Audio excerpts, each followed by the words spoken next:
Hello friends, I'm John Laspina, the Carnivore Teacher. Today I want to talk to you about being carnivore. I am a carnivore. What does that mean? It means I eat only animal products. I eat beef, lamb, pork, poultry, fish, and eggs. I cook using butter, ghee, beef tallow, pork fat, chicken schmaltz, duck fat. It's delicious. It's nutritious, and I'm getting all my nutrition, and I'm getting no anti-nutrients because I don't consume plants. Now, what other animals in the wild are carnivores? I'm not going to name them all. I don't even know them all. I could go Google them. You could Google them. But a shark is 100% carnivore. A dolphin is 100% carnivore. Tigers are carnivore. Lions are carnivore. We are carnivore. We're supposed to be carnivore. Cats and dogs are carnivore. We eat animal products. And when we eat animal products, the protein and the fat in the animal meat gets converted into the protein and the fat in our animal flesh and meat. Like a 1-to-1. The conversion is simple, the conversion is easy, and there is no problem with it because we're eating our species-specific diet. Sharks in the wild eat their species-specific diet and they're never sick. Sharks do not get sick. Lions, tigers are carnivore. They kill and eat their prey. They know their species-specific diet and they eat, and they are never sick in the wild. Very, very rarely is a tiger or a lion sick. They don't get diseases and they don't get sick. Dolphins. We love dolphins. They're so intelligent. They are carnivores. They only eat fish. That's it. They don't eat sea kelp. They don't eat seaweed. They don't eat like the manatees eat. The manatees are herbivores. Dolphins are 100% carnivore. Dolphins don't get sick because they stick to their species-specific diet. Lions, tigers, dolphins, there's a whole list of carnivores out there that only eat animal products, and they are healthy in the wild because they eat only their species-specific food. Now, we are also carnivores. We've been eating meat for over 2 million years. And only when we introduced agricultural products, plant products, did we start to see disease. Did we start to see dental problems and gum problems and bone problems and growth problems and obesity problems. We have problems because we're not eating our species-specific diet anymore. We may have some animal products in our food, but we're eating so many plants in the form of grains, and now they're refined grains. We're not just having the fructose that comes with the fruit that we sometimes eat seasonally. We have high fructose corn syrup in sodas and fruit juices and added to so many processed foods. Our way of eating has become tinged, it has become defiled, and it's reflecting on people having heart disease, strokes, and Alzheimer's, and lots of type 2 diabetes. Type 2 diabetes is a direct result of too many carbohydrates and sugars. When you eat an animal product-based food, like we're supposed to eat, you have almost no carbohydrates and sugars.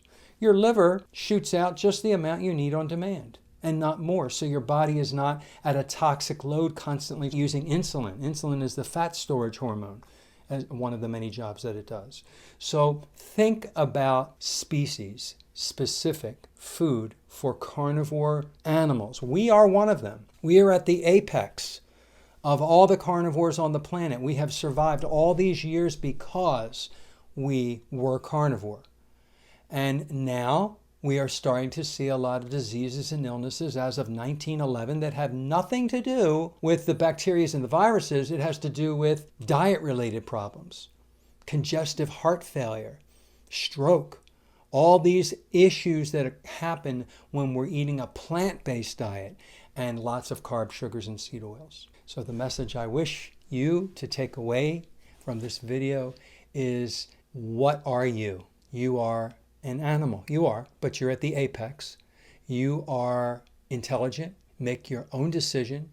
We have developed all these refined food-like products out there. Understand what they are and make the conscious decision to eat what our species was meant to eat, what we're supposed to eat. That's what I do. I push my shopping cart around the grocery store to the edges and I buy hamburger meat, ribeyes, New York strip. I buy picanha. I buy lamb chops, lamb loins, lamb shoulder. I buy all the different cuts of lamb because I like lamb. I buy lots of pasture-raised eggs. You can get some hard-aged cheeses if you're okay with dairy. You can have some pork, and you can have chicken. You can have turkey. You can have duck eggs. All the wonderful, healthy animal fats. There's a lot within our bracket of what is our species-specific food. There's a lot to eat in that bracket, and we could do a lot of things with that stuff. Before I leave you today, I will share with you what I had for my first meal today. I experimented, and it was amazing. I should write this down and sell this product, okay? I make a soup every once in a while with bone broth. First, I had these old bones in a bag from the meat that I ate. And once the bag gets filled in my freezer, I turn the crock pot on for 12 hours on high, and I put filtered water in there. I throw in some Redmond electrolytes or salt, and I just let it cook for 12 hours. And then I take all the bones out, I strain it, I pour the bone broth through the strainer, and then I put it in mason jars. I put it in the refrigerator, scoop off the fat off the top, and then I have this amazing gelatinized, that's the collagen, bone broth for when I make my bone broth soups. Okay, some people just drink the bone broth like a cup of coffee. You can do that too.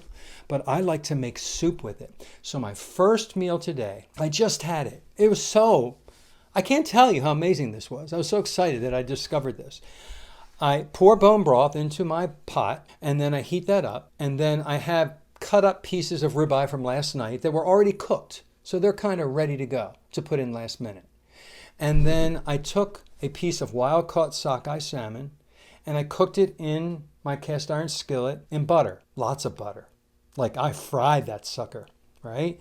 But I left the middle uncooked or kind of very rare. Then I took a scissor and I cut it up. I guess you could use a knife, but I used a scissor. And then in my bone broth, I broke 4 eggs and broke them and mixed them up. I let the hot bone broth cook my eggs. Then I threw in my mostly cooked wild-caught sockeye salmon and let it continue to cook in the bone broth until it was kind of finished because I didn't completely cook it in the pan. And then I threw some pork rinds in there for texture. They're kind of like a Chinese noodle thing. Delicious. Pork cracklings is what I got, not pork rinds.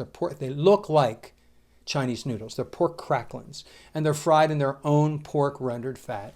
Put some Redmond real salt in there. One more thing I did is I like it to be fattier. So I have with leftover beef fat from drippings and all this other stuff. I collect fat to use in cooking. And so I took a huge, like 3 or 4 tablespoons of this fat and just threw it into the bone broth and let it, melt in there. And I stirred that thing up. And I poured it into my bowl, and I sat there and ate it with the pieces of the fish and the pieces of the ribeye and the cooked egg and the crunchy pork cracklings, the bone broth, the salt. It was amazing. I need to make this recipe and sell it, open up a restaurant or something. It was so healthy, and I know that it's healthy for me because I had all of my nutrition in there. There were no carbs, there was no sugar, there were no seed oils. It was all animal products. Satiated me. I am full. I'm not going to eat until dinner tonight. So ladies and gentlemen, eat well, and you will look and feel well and become the optimized version of yourself. Be carnivore.